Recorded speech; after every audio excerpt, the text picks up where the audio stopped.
The reason it's called planet Earth is because it's a plane of inertia, plane of Earth. Yes. So basically the analemma proves that we cannot be moving through outer space, spinning and swirling around the sun, around the Milky Way core. Here's what's going on.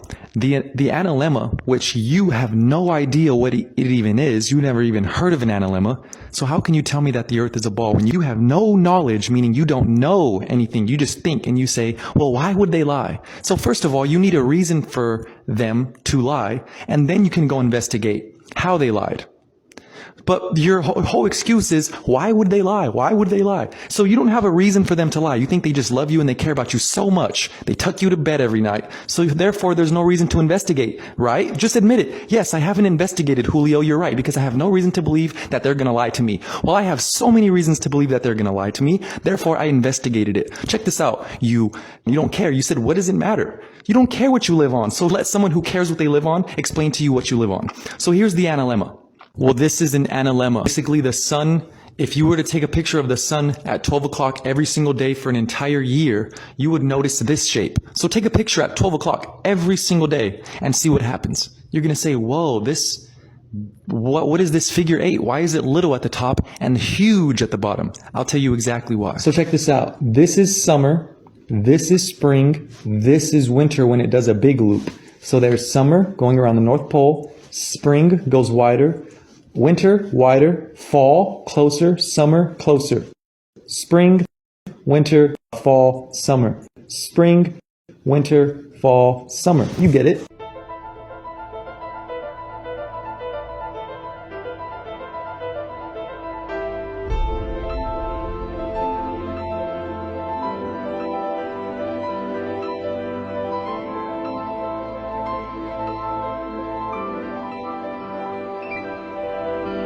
One of the strongest proofs for a flat Earth is this. We are supposedly spinning at 1,000 miles per hour orbiting the sun in a heliocentric model at 66,600 miles per hour. On top of that, we are also said to be chasing the sun through space at nearly 500,000 miles per hour. So, according to this model, we are spiraling and spinning through an endless universe, never returning to the same spot. Now, let's talk about the Georgia Guide stones, which had a small hole drilled through one of the center stones. If you look through it, you would always see Polaris, the North Star. How could we be moving in all these different directions, covering infinite distances, and yet that star always stays perfectly aligned in that hole? There's no way it could remain in that position for even a day, let alone for 40 years. But it did. And then, one day, someone blew up the monument.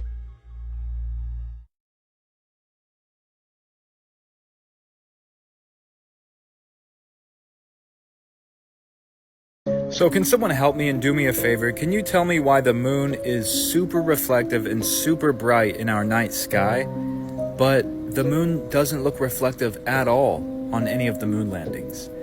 In fact, it just looks like dirt.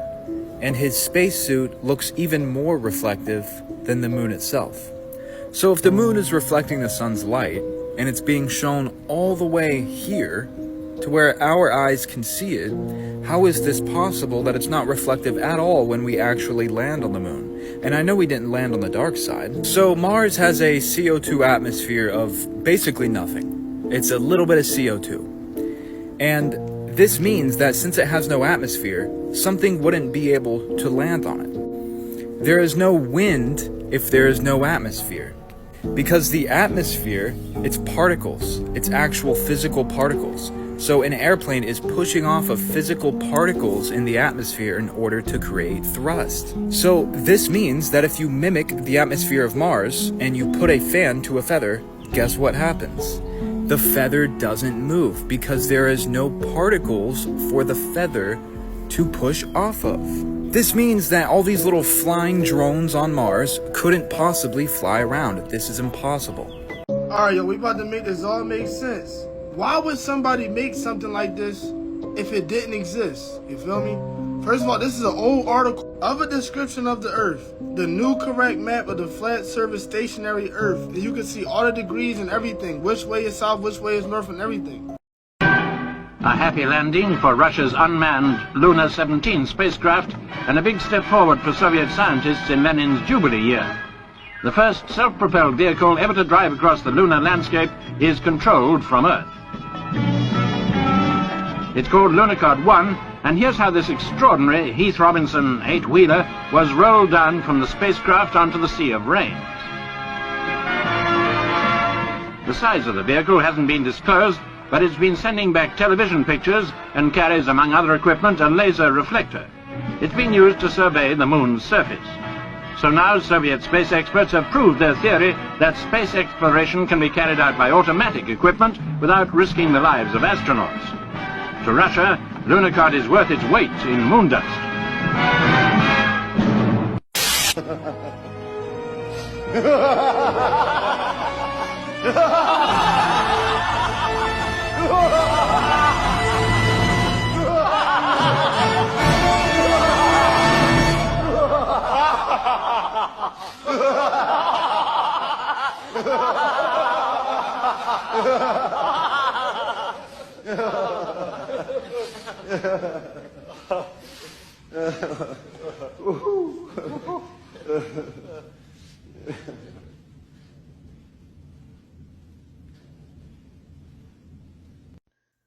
I'm sorry to bash your comment with another video response twice in the same day. I've never done that, so you're the first. All right, so if this is a flat Earth map, first thing, you got to get it out of the way. New standard map of the world as it is, okay? So, as it is, all right? This guy, J.S. Christopher, believed in zetetic astronomy, which is modern-day flat Earth. So that is scientifically and practically correct, all right? So let's get that out of the way. Now, I'm going to bring you down here, all right? And this map, if you look at the Gleason's map of 1892, an original copy, which there are 4 of them, this is exactly it. They have changed nothing, all right? And let's read what it says right here. In the figures, June and December, the white represents the sun's position in his respective months at noon. This shows sunlight inside the Arctic Circle for 24 hours. From June 21st, the sun moves round the tropics in a spiral circle, widening every day until it reaches its destiny on the southern or outer solstice on December 21st. All right. So the sun moves, not the earth. We'll come over here again. In the December solstice, December 21st, the sun moves round the Tropic of Capricorn, and during the day lights up the southern portion of the Earth from the Arctic Circle to some portion of the Antarctic ice. There is no sunlight beyond 80 degrees south, but unknown his regions of ice.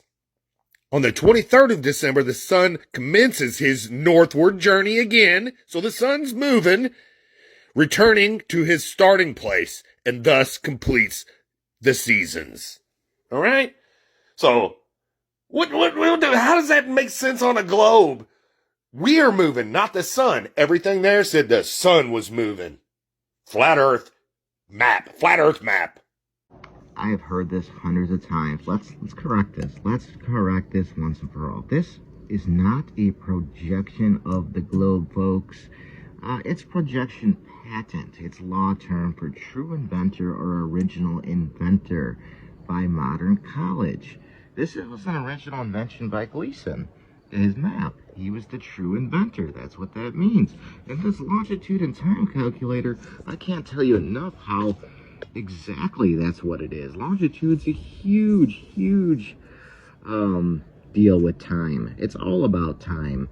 And that's how we establish the prime meridian here. Time. A specific time. Greenwich, England, mean time. That's how sailors... the longitude was a huge problem back in the day. You know, we didn't have ground positioning. We didn't have Google Maps. People had to navigate east and west, and the sun was always moving. It was so hard. People were getting lost. They had no specific time. And if you knew the time here and the sun angle when you were out on your ship, and you had nautical charts, you had tables that you could relate. If you said, okay, the sun's here, then I'm here. Gotcha. Let's head home. That's how it worked. Long story short, look up John Harrison and the invention of the chronometer, and you can get all the insights on that. And then there's the extortion and extorsion. Extortion is obviously obtained by force, and then there's extortion, a twist or a turn, which what Gleason did. He took the globe, which has curvy longitude lines, and he made them straight, to attain their original two-dimensional Euclidean value. And on this map, this AE map, all these longitude lines going through the center are true and accurate distances. That makes the radius accurate. That makes the diameter accurate. That makes the circumference accurate. If you know your math, it'd be 43,354 nautical miles. And the equator would be half of that. It'd be 21,677. As it's half the radius, you double that radius. 1,800 nautical miles at the ice wall. You would have 900 nautical miles per section here at the equator. So it's really cool. I just wanted to clear those things up. All these concentric circles are dependent on the radius, so we can easily figure out distance that way. So hope that clears a lot of things up for you guys. I encourage you to read that story about John Harrison and that chronometer. Really cool stuff. Much love to y'all. All right, bro, I'm real quick. I'm in a hurry here. Very busy. So check this out. Here's the flat Earth Gleason map. I marked the equator, 45 degrees south, 45 degrees north, 60 degrees north, just to show you a scale. Here's the scale from his book. My book's pretty beaten up. I had to put it in the freezer. I got book mites, but you know, look at this scale and let me explain this. Now, these distances are all dependent on the radius here of the map. All the concentric circles are dependent on the radius, because these 15-degree sections that go around the map, they all have a different distance. Between here and here is not the same between here and here, here and here, or south of the equator, here and here and here and here. At the equator only, you have 900 nautical miles per 15 degrees. You have 21,600 arc minutes in the circumference of the equator. Now, knowing that, we could take this radius, which is 57.5 degrees, and a radian from here to here, and if you double that, you'd have 115 degrees in the radian. So by knowing that, we can determine the distance between here and here, or here and here, and I just did a couple for you here. So we know at the equator, we have 900 nautical miles per 15 degrees. Now, if you look, you can using this scale here, excuse me, we go to 45 north, and that's half. That is half. 45 north is half the amount of distance between here and here. It's half. So you would have 450 nautical miles between here and here. And at 60 degrees, you'd have 20 nautical miles per degree between here and here. And if we went to the ice wall, we'd be doubling what we have at the equator. You'd have 1,800 nautical miles here, and at 45 degrees south, for example, you'd have 90 nautical miles per degree times 60, and you'd get the distance here. It's all dependent on the radius. These are just simple concentric circles. There's nothing complex here. So it's just basic geometry. Here it is. Here's the scale if you want to save this. And he even shows you here that, what does he say? It'll be seen that for every 5 degrees of latitude, there's an existing divergency of 3 1/3 miles. So if you start here and go up, this is going north, for every 5 degrees, that's how much the distance changes. These numbers are all the amount of miles per degree. And this is south. This is the ice wall on this end. Take a look at this and play with it. See what you think. Let me know. Again, sorry for the delay, bro. Hope this helps. That was probably a terrible presentation, but I am late and I gotta go. Much love to you, my friend.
came in the mail and y'all are opening it with me. Ooh. Smell it. Woo!